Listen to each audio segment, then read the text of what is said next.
Hello students, আমি তোমাদের সাথে এই মুহূর্তে রয়েছি দীপাঞ্জন স্যার। কম্পিটিটিভ গুরু বাংলা অফিসিয়াল ইউটিউব চ্যানেলে তোমাদের সকলকে স্বাগত জানাই। তোমরা সকলে জানো যে গ্রাম পঞ্চায়েতে প্রায় 6,500 পোস্টে কিন্তু নিয়োগ হতে চলেছে।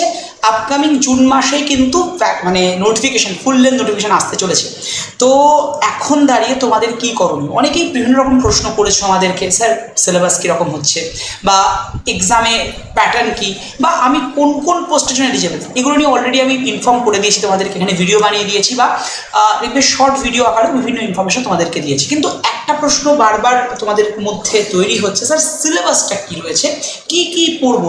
কারণ দেখো, অনেকেই এই নতুন সরকার আসার পর থেকে আবারও রিজিউম করছো, মানে পড়াশোনা শুরু করছো। স্বাভাবিক। আগে যারা আমাদের স্টুডেন্ট তো তিন রকমের হয়। একটা স্টুডেন্ট যারা সদ্য পড়াশোনা শুরু করছো, ফ্রেশার্স। আর একটা কাইন্ড অফ স্টুডেন্ট যারা দীর্ঘ 3-4 বছর 5 বছর ধরে পড়াশোনা শুরু করছে, একটা একটুর জন্য হয়তো হচ্ছে না, কোথাও গিয়ে 1-2 মার্কস বা 3 মার্কস বা 0.5 মার্কস, যাই হোক।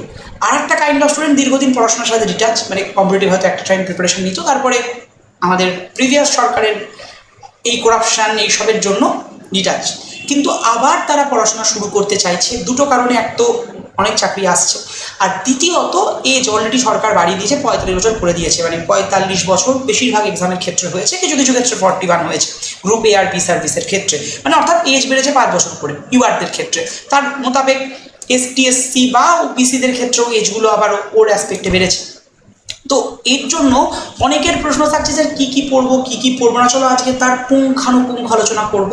কেউ একটা সেগমেন্টও মিস করো না, একটা জায়গাও মানে স্কিপ করে যেও না। তো তার আগে আমরা যে লক্ষ্যটা রেখে চলছি, তোমাদের জেতানোর লক্ষ্য, জিতবে তুমিও, এটাই আমাদের মূল লক্ষ্য। আর আমাদের ক্লাস রুমটা একবার দেখে নাও, সকাল 9:30, সন্ধ্যে 6টা এবং রাত্রি 6টা কিন্তু মানে ক্লাস চলছে।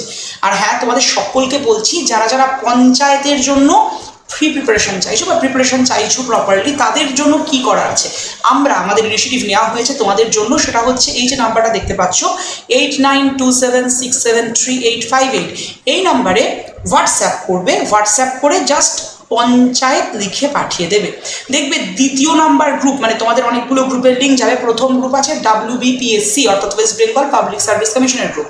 দ্বিতীয় গ্রুপটা আছে পঞ্চায়েত গ্রুপ। দ্বিতীয় গ্রুপটায় তোমরা জয়েন হয়ে যাবে। আর যারা ওমেন আছো, তারা দেখবে পঞ্চায়েতের পরে ICDS এর গ্রুপ আছে, ICDS এর গ্রুপে জয়েন হতে পারো। তো এগুলো, তারপরে রেলের গ্রুপ, তোমরা যদি রেলের এক্সাম তো জয়েন হতে পারো, কোনো অসুবিধা নেই। বাট হ্যাঁ, যারা যারা পঞ্চায়েতের জন্যই প্রিপারেশন নিচ্ছ, তারা কিন্তু পঞ্চায়েত গ্রুপে জয়েন হয়েছো। শুধু জয়েন হলে কি পাবে? ক্লাস লিঙ্ক তো থাকবেই, তাছাড়া ক্লাস PDF থাকবে। এখানে যে ক্লাসগুলো হয়, এখানে আমাদের সন্ধে 7:30টার সময় আমি তোমাদের পঞ্চায়েতের GKGS এবং রুরাল ডেভেলপমেন্ট এইগুলোর ক্লাস নিচ্ছি। দীপক স্যার তোমাদের ম্যাথের ক্লাস নিচ্ছে পঞ্চায়েতের সন্ধে 6টার সময় এই চ্যানেলে। তাই যারা নতুন আছো, তারা অবশ্যই চ্যানেলটাকে সাবস্ক্রাইব করে রেখো এবং অবশ্যই বেল আইকনটা প্রেস করে রেখো। তাহলে ক্লাস শুরু হলে তোমার কাছে কিন্তু নোটিফিকেশনটা টাইম মতো পৌঁছে যাবে। আর হ্যাঁ, এবার চলে আসি পুরো বিষয়টা। দেখো, পশ্চিমবঙ্গের যে গ্রাম পঞ্চায়েত নিয়োগের পরীক্ষা, সেই পরীক্ষার যে ডিভিশনটা, সেটা তোমাদের বলে রাখি, 60 মিনিট পরীক্ষা হবে। এটা 10th লেভেল, 12th লেভেল এবং গ্র্যাজুয়েটদের ক্ষেত্রে এটা, ঠিক আছে? 10th, 12th এবং 10th, 12th এবং গ্র্যাজুয়েটদের ক্ষেত্রে এটাই হবে। টোটাল তোমার 3-25, মানে 25-25-25, ইংরেজি 25, বাংলা 25, পাটিগণিত 25 এবং সাধারণ জ্ঞান 25। এবং দেখতেই পাচ্ছ, তাহলে 25, 3 25 75 আর 10, সাধারণ জ্ঞান 10, 25 নয়, তাহলে 3 25 75 আর 10 85। লিখিত পরীক্ষা কিন্তু এটাই হবে। স্যার কিরকম? ডেসক্রিপটিভ থাকবে না, MCQ প্যাটার্নে পরীক্ষা হবে। ওকে। এবং তোমাদেরকে বলে রাখছি যে এই যে 10th, 12th এবং গ্র্যাজুয়েট লেভেলের যে পরীক্ষাটা হতে চলেছে, মানে গ্র্যাজুয়েশনের পরিপ্রেক্ষিতে, সেটা কিন্তু 85 মার্কসের। কিন্তু তুমি যদি দেখো আজকে দাঁড়িয়ে, তোমার মানে হচ্ছে তুমি 8 পাশে দেবে, পঞ্চায়েতের যে পোস্টগুলো 8 পাশে আছে, যার জন্য কিন্তু লিখিত পরীক্ষা হবে 43 মার্কসের। ঠিক আছে? তাদের জন্য লিখিত পরীক্ষা 43 মার্কসের। বাট টপিকগুলো বাংলা থেকেই থাকবে, ইংলিশ থেকেই থাকবে, পাটিগণিত থাকবে এবং সাধারণ জ্ঞান, সবই সেম টপিক থাকছে। কিন্তু যেহেতু 10th pass, 12th pass, graduation এবং 8 পাস, এই 4টে সেগমেন্টের জন্যই পরীক্ষাটা থাকবে, তার জন্য মান, মানে পরীক্ষার প্রশ্নপত্রের মান কিন্তু কম বেশি থাকবে এক্সামের অ্যাসপেক্টে। যদি তোমরা দেখো তো দেখতে পারবে। ঠিক আছে? আমরা একটু নম্বর বিভাজন পদ্ধতি, যেটা তোমাদের একটু আগে বলছিলাম, সেটা তোমাদেরকে দেখিয়ে দিই। আশা করি এইভাবে ডিটেলিং আলোচনা তোমরা সেভাবে কোনো জায়গায় পাওনি, হয়তো অনেক জায়গায় ভিডিও দেখেছো, তো দেখে নাও মন দিয়ে। যদি তোমার সাধারণ প্রশাসনিক পদের জন্য, যেমন ধরো সচিব, সহায়ক বা ডেটা এন্ট্রি অপারেটর, এক্ষেত্রে নম্বর বিভাজন কেমন থাকবে? ওই 25 নাম্বার ইংলিশ 25 নাম্বার বাংলা এবং অ্যারিথমেটিক থাকবে 25 নাম্বারের। আর জিকে এবং রুরাল ডেভেলপমেন্ট, পল্লী জীবন যাকে বলতে পারি, গ্রামীণ উন্নয়ন, সেখানে 10 মার্কস। এই মিলিয়ে তোমার টোটাল কিন্তু 85 মার্কস, আর ইন্টারভিউ 15 মার্কস। অষ্টম শ্রেণী পাস, এটার কথা একটু আগে বলছিলাম, সেখানে পঞ্চায়েত কর্মী এবং পিওন পোস্টে নিয়োগ হবে। তোমাদের আগের ভিডিওতে আমি ইনফর্ম করে দিয়েছিলাম, এটা যারা যারা দেখোনি অবশ্যই আগের ভিডিওটা দেখে নিও। সেখানে মানে মোট নাম্বার কত থাকবে? 43 মার্কস। তার মধ্যে 10 মার্কসের ইংরেজি, 13 মার্কসের বাংলা, ম্যাথে থাকবে 10, আবার জিকেতে 10। জিকে মানে এখানে কিন্তু জিকে এবং আবারও বলছি গ্রামীণ ডেভেলপমেন্ট, রুরাল ডেভেলপমেন্ট, এটা কিন্তু থাকছে। আর ইন্টারভিউ 7, টোটাল 50 মার্কসের পরীক্ষা। যেমন ডিইও বা সহায়ক বা সচিব বা ক্লার্কের ক্ষেত্রে টোটাল 100 নাম্বার, কারণ 85 লিখিত আর 15 ইন্টারভিউ। এখানে কিন্তু 43 লিখিত আর 7 ইন্টারভিউ, এই মিলিয়ে 50-এর পরীক্ষা। কারিগরি পদ অর্থাৎ নির্মাণ সহায়ক, এটা কিন্তু শুধুমাত্র সিভিল ইঞ্জিনিয়াররাই দিতে পারবে এই পোস্টটা, বাকিরা নয়। যারা সিভিল ইঞ্জিনিয়ারিং কমপ্লিট করেছো তারা এখানে 65 নাম্বারের পরীক্ষা পাবে। সিভিল ইঞ্জিনিয়ারিংয়ের টপিকের ওপর ইংরেজি থাকবে 13 নাম্বার এবং জিকে কারেন্ট অ্যাফেয়ার্স নিয়ে 7 নাম্বার। তার মানে 65 প্লাস 13 এবং 7 এবং ইন্টারভিউতে 15, ঠিক আছে। তার মানে এখানেও কিন্তু সেই 85 মার্কসই কভার হচ্ছে। লিখিত পরীক্ষা 85 এবং 15 নাম্বারের ইন্টারভিউ এবং টোটাল 100 নাম্বার। বাট হ্যাঁ, যেহেতু এটা শুধুমাত্র সিভিল ইঞ্জিনিয়ারদের জন্য, সেক্ষেত্রে সিভিল ইঞ্জিনিয়ারিংয়ে বেশি মার্কস থাকছে, 65 নাম্বার।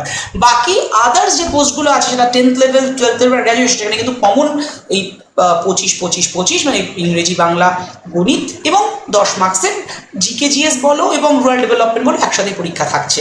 আর 8 পাসদের ক্ষেত্রে শুধুমাত্র 43 মার্কসের লিখিত আর 7 মার্কসের ইন্টারভিউ দিয়ে টোটাল 50 নাম্বার, যেখানে আদার্সদের ক্ষেত্রে টোটাল 100 নাম্বারের পরীক্ষা হবে। ওকে, ক্লিয়ার? আচ্ছা, নেক্সট আমরা চলে আসি লিখিত পরীক্ষার কোন কোন টপিকের ওপরে হবে। চলো টপিকের একদম পুঙ্খানুপুঙ্খ আলোচনা আমি এই সেশনটায় তোমাদের করে দেবো। দেখো, ইংরেজিতে থাকবে গ্রামার। গ্রামারের মধ্যে কি থাকবে স্যার? গ্রামারের মধ্যে নাউন, প্রোনাউন, ভার্ব, অ্যাডভার্ব, তোমরা ছোটবেলায় প্রত্যেকে করেছো এগুলো। তার সাথে ডিগ্রি চেঞ্জ, তার সাথে তোমাদের থাকে হচ্ছে ওই মানে এরারকারেশন, নাউন, প্রোনাউন, ভার্ব, অ্যাডভার্ব থাকবে, ডিগ্রি চেঞ্জ থাকছে, তাছাড়াও ভয়েস চেঞ্জ থাকবে, ন্যারেশন থাকবে, এই জিনিসগুলো কিন্তু থাকবে গ্রামারে। ভোকাবুলারিতে কি থাকবে? ওয়ান ওয়ার্ড সাবস্টিটিউশন, এক কথায় প্রকাশ। ইংলিশে যেমন ধরো ফিলান্থ্রপিস্ট মানে কি, মিসান্থ্রপিস্ট মানে কি, হচ্ছে তোমার যদি বলা যায় যে গ্লুটন মানে কি, এইরকম জিনিসপত্রগুলো কিন্তু থাকে। এছাড়া ওয়ান ওয়ার্ড ছাড়াও থাকে ইডিয়াম, বাগধারা যাকে বলে, হোয়াইট এলিফ্যান্ট ইজ আ বাগধারা, ঠিক আছে, এইগুলো। এছাড়া যদি দেখো ইংলিশে আর কি থাকবে? Phrasal verb, look into, look at, look for, এই যে এই জিনিসগুলো, এগুলো কিন্তু থাকবে। ওকে, এছাড়া থাকবে সিনোনিম, অ্যান্টোনিম এবং রিডিং কম্প্রিহেনশন, অর্থাৎ একটা ভাষায় রিডিং থাকবে, সেটা থেকে তোমাকে ওই মানে ইংলিশে যা থাকলো পুরো বিষয়টা, সেটা থেকে কিছু প্রশ্ন দেবে। যেমন তোমরা ওই আনসিন প্যাসেজ করতে মনে আছে 10th লেভেলে, ঠিক ওই রকম, ঠিক আছে, রিডিং পড়ে তার থেকে আনসার করা। আচ্ছা, বাংলাতেও কাইন্ড অফ সেম, বাংলা ব্যাকরণ, যার মধ্যে প্রত্যয়, ধ্বনি, সন্ধি যা যা থাকে আর কি, বানান, শুদ্ধ অশুদ্ধ গঠন করা, শব্দ গঠন করা, এখানেও শুদ্ধ অশুদ্ধ থাকবে ইংলিশের ক্ষেত্রে। আচ্ছা, বাক্য সংশোধন এবং অনুবাদ এবং বোধশক্তি পরীক্ষা। বোধশক্তি পরীক্ষা মানে সেম জিনিস, এই রিডিং কম্প্রিহেনশন, মানে তোমাকে একটা প্যাসেজ দিয়ে দেবে, যেটা ছোটবেলায় সবাই করতে আনসিন প্যাসেজ বলে 10th লেভেল অবধি বাংলা মিডিয়ামের ছেলেমেয়েরা পড়েছো, মনে আছে আশা করি। সেই আনসিন প্যাসেজ এখানেও দেবে, এটা অন্য বাংলা ভাষায়, সেখান থেকে তোমাকে অ্যান্সার দেবে এবং সেই অনুসারে তোমাকে অ্যান্সার করতে হবে। ওটা পড়ে এবার ভেতর থেকেই প্রশ্ন দেবে, জেনারেলি করে থাকে যেমন। ওকে, এটা বাংলা ইংলিশের সিলেবাস গেল। এবার আমি চলে আসি পাটিগণিত আর সাধারণ জ্ঞান, দুটো আলাদা আলাদা আমি আলাদা করে লিখেছি, নাহলে এখানে দেখানো যেত না বা ধরতো না। আচ্ছা, পাটিগণিতে কি থাকে? নর্মালি পাটিগণিতে টোটাল 12 থেকে 13খানা চ্যাপ্টার পড়তে হয়। তার মধ্যে কিছু চ্যাপ্টার আমি মেনশন করে রেখেছি, যেমন অনুপাত, সনুপাত, শতকরা, লাভ ক্ষতি, সরল সুদ, জটিল সুদ, মানে ওই হচ্ছে তোমার সিম্পল ইন্টারেস্ট, কম্পাউন্ড ইন্টারেস্ট। তাছাড়া তোমাদের হচ্ছে time and distance, time and work, এগুলো থাকবে। এজ প্রবলেম, এগুলো থাকবে, এগুলো থেকে প্রশ্ন থাকে। ট্রেনের ইস্যু, ট্রেন যেটা থাকে, ট্রেনের অঙ্ক, নাম্বার সিস্টেম, এগুলো তো থাকবেই, ঠিক আছে। এছাড়া HCF, LCM অর্থাৎ লসাগু, গসাগু, এগুলো থেকে পরীক্ষায় কিন্তু প্রশ্ন থাকবে। মোটামুটি ধরে রাখো পাটিগণিতে 12 থেকে 13টা চ্যাপ্টার খুব গুরুত্বপূর্ণ। তার সাথে তোমরা যারা যারা ধরো 12th বা গ্র্যাজুয়েট লেভেলের জন্য মানে পরীক্ষায় ফর্ম ফিল আপ করছো, তাদেরকে কিন্তু একটু হলেও মেনসুরেশন অর্থাৎ পরিমিতি থেকে প্রশ্ন দেখে যেতে হবে, কারণ পরিমিতিটা ভালো করে দেখতে হবে, এখান থেকে কিন্তু প্রশ্ন দেবে তাদের স্পেশালি। ওকে, আচ্ছা, নেক্সট সাধারণ জ্ঞান মানে জেনারেল নলেজ। এর মধ্যে কি থাকছে? ওয়েস্ট বেঙ্গল রিলেটেড ইতিহাস, ভূগোল এবং তার কালচার, ওয়েস্ট বেঙ্গলের কালচার, ওয়েস্ট বেঙ্গলের ইতিহাস, ওয়েস্ট বেঙ্গলের ভূগোল, ভারতের সংবিধান এবং রাষ্ট্র ব্যবস্থা, এটা কিন্তু থাকবে এখানে, ঠিক আছে। এছাড়া আর কি থাকছে? ভারতের সংবিধানের পাশাপাশি কারেন্ট অ্যাফেয়ার, সাম্প্রতিক ঘটনাবলী, অলমোস্ট ধরে রাখো লাস্ট 1 ইয়ারের যে কারেন্ট অ্যাফেয়ার্স সাম্প্রতিক ঘটনাবলী ঘটেছে সেগুলো, এছাড়া সরল সুদ এবং জটিল সুদ অর্থাৎ গ্রাম জীবন এবং পল্লী উন্নয়ন, এটা কিন্তু নতুন একটা টপিক যেটা স্পেশালি ফর এই পঞ্চায়েতের জন্যই লাগবে, অর্থাৎ রুরাল ডেভেলপমেন্ট যাকে বলা যায় সেই জিনিসটা, যেটা নিয়ে আমি অলরেডি এখানে কিছু ক্লাস রেখেছিলাম, তোমরা প্রিভিয়াসলি দেখে রাখতে পারো, লাইভ সেগমেন্টে দেখবে রুরাল ডেভেলপমেন্ট তোমাদের ক্লাস রয়েছে, অথবা প্লেলিস্টে গিয়েও গ্রাম পঞ্চায়েত সার্চ করে নেবে, পেয়ে যাবে তোমরা প্রত্যেকে। ঠিক আছে, এই সিলেবাসে থাকছে, এর বাইরে কোনো কিছু আসবে না, চেঞ্জেস আসবে না, তোমায় গ্যারেন্টি দিলাম, কিন্তু হ্যাঁ এটা প্রপারলি পড়তে হবে। এবার যারা যারা আটকে যাচ্ছ, পিছিয়ে যাচ্ছ, তার জন্য আমরা তো আছি, কোনো চিন্তা নেই। তোমাদের যদি কোথাও আটকে যাওয়ার বিষয় থাকে, যে নাম্বারটা একটু আগে বলে দিয়েছি 8927673858, সেই নাম্বারে পঞ্চায়েত দিকে পাঠাও, দেখবে দ্বিতীয় অপশনে পঞ্চায়েতের গ্রুপ রয়েছে, লিঙ্ক রয়েছে, click on the link and join hour পঞ্চায়েতের হোয়াটসঅ্যাপ গ্রুপ, সেখানে সমস্ত তথ্য তো পাবে। কিন্তু তোমরা যদি চাও, ইয়েস আবারও বলছি, তোমরা যদি চাও তাহলে কিন্তু তোমাদের জন্য, অনেকে আমাকে মেসেজ করেছো, তো আমি তোমাদের এই ওপেন প্ল্যাটফর্মে জিজ্ঞাসা করছি, যদি চাও তাহলে কিন্তু পঞ্চায়েতের ব্যাচ এই প্ল্যাটফর্মে লঞ্চ হবে এবং সেখানে প্রপারলি তোমাদেরকে সব কিছু পড়ানো হবে। ঠিক আছে, তো যারা যারা চাইছো অবশ্যই এই নাম্বারে হোয়াটসঅ্যাপ করে মেনশন করো যে স্যার পঞ্চায়েতের ব্যাচ দরকার, তাহলে অবশ্যই তোমাদের জন্য এই চ্যানেল, তোমাদের দাবি সবটা মানা হবে, কোনো চিন্তা নেই, আমরা তো আছি। আর আশা করি এই ডিটেলিংটুকু তোমরা প্রত্যেকে বুঝতে পেরেছো, যে সিলেবাস নিয়ে প্রবলেম ছিল পঞ্চায়েতের পরীক্ষায়, কীভাবে এগোবো প্রবলেম ছিল, সব কিছু প্রবলেম আশা করি সলভ হয়ে গিয়েছে, তাই তো? আর হ্যাঁ, আমাদের কম্পিটিটিভ গুরুর যে টেলিগ্রাম চ্যানেল আছে সেখানে অবশ্যই জয়েন হয়েছে, লিখে দিও কম্পিটিটিভ গুরু বলে সার্চ করে টেলিগ্রামে পেয়ে যাবে, অথবা scan the keyword and join our Telegram channel. Okay, কোনো অসুবিধায় আমরা তো আবারও বলছি পাশে অলওয়েজ ছিলাম, আছি এবং থাকবো, কোনো চিন্তা নেই। আর হ্যাঁ, তোমাদেরকে জানিয়ে রাখি, আমাদের ইনস্টার এফবিকে অবশ্যই ফলো করে রেখো, ইনস্টাগ্রাম এফবিকে, ইনস্টাগ্রামের নাম কি রয়েছে? কম্পিটিটিভ গুরু অফিসিয়াল নামই রয়েছে। ওকে, ভালো থেকো, সুস্থ থেকো, দেখা হচ্ছে ক্লাসে। প্রত্যেক দিন সন্ধ্যে 6টায় পঞ্চায়েত রিলেটেড ক্লাস চলছে এবং 7:30টায় পঞ্চায়েত রিলেটেড ক্লাস চলছে। সন্ধ্যে 6টায় চলছে ম্যাথের ক্লাস ফর পঞ্চায়েত, 7:30টায় জিকে জিএস এবং রুরাল ডেভেলপমেন্ট ফর পঞ্চায়েত, কেউ মিস করো না। আর জেনারেলি সকাল 9:30টার সময় কিন্তু কারেন্ট অ্যাফেয়ার্সের ক্লাস চলছে পঞ্চায়েত রিলেটেড এবং অন্যান্য এক্সামের জন্য, তাই কেউ মিস করো না, অবশ্যই জুড়ে যেও, আমরা তো আছি, তোমরাও প্রত্যেকে থেকো। আর হ্যাঁ, যারা যারা নতুন দেখছো তারা অবশ্যই সাবস্ক্রাইব দিস চ্যানেল ঝটপট। Thank you to all of you.